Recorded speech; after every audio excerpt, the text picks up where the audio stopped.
Guys, may tanong ako sa inyo. Sa palagay nyo, anong mangyayari sa bola kapag nilagay ko dito sa parte na ito ng bubong? Alam ko, syempre, mahuhulog yan. Paano kung sabihin ko sa inyo na aakyat yung bola dun sa tuktok? Naniniwala ba kayo? Siyempre, hindi! Chris naman, tuktok yan eh. Paano mapupunta dyan yung bola? Mahuhulog yan!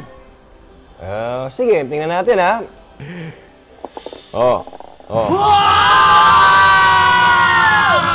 Guys, ang totoo, ito ay isang illusion. Tingin kayo rito. Uy! Ha? Oo nga! It's an illusion. Inverted yung roof. Mga kailangan natin, I believers! Glue gun, pencil, cutter, glue stick, ruler, at mga board. Same shade, kulay white. So, first step, hatiin natin sa kalahati itong rectangular board natin. Drawing tayo ng isang 45-degree na angle. Ayan, okay na yan.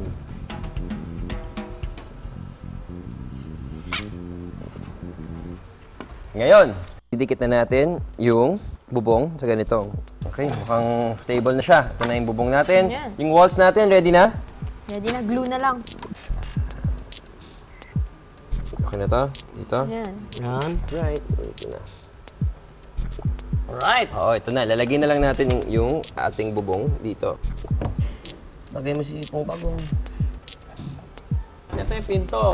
Sige. Tingnan natin ha. Kung successful ba yung illusion natin.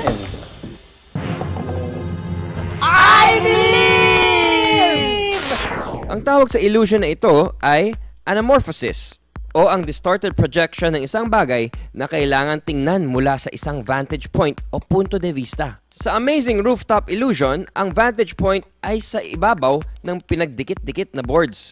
Mula sa anggulong ito, mukhang pataas ang bubong ng bahay. Kaya nang ilagay ang bola, mukhang nakapagtataka dahil nahulog ito sa tuktok ng bubong. Pero nang ibahin ang anggulo ng camera, nakita natin na hindi pala talaga bahay ang hugis ng mga boards at ang bubong ay hindi pataas kundi pababa. I believe.